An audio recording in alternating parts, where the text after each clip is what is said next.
হায় আফসোস! নামাজের ব্যাপারে আমাদেরকে কত তাগিদ দেওয়া হয়েছে, আমাদের জন্য কত পুরস্কার রাখা হয়েছে, তো সত্ত্বেও আজ আমরা নামাজ পড়ি না।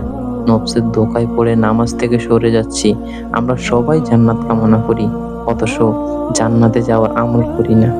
আজ নফসের ধোঁকায় পড়ে নামাজ চলাকালীন সময় মসজিদকে উপেক্ষা করে বাজারের দিকে যাচ্ছি।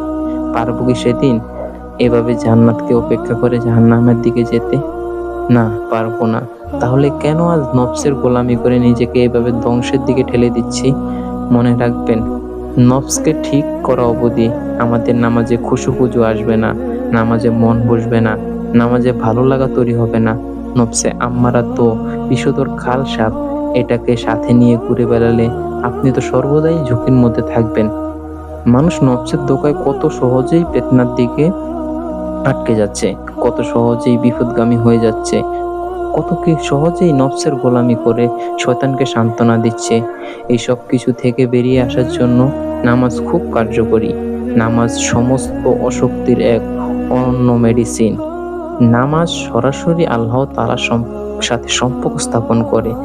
আর যে ব্যক্তি আল্লাহ তাআলার সাথে সম্পর্ক হয়ে যায়, তার উপর কখনো নফস কর্তৃত্ব করতে পারে না।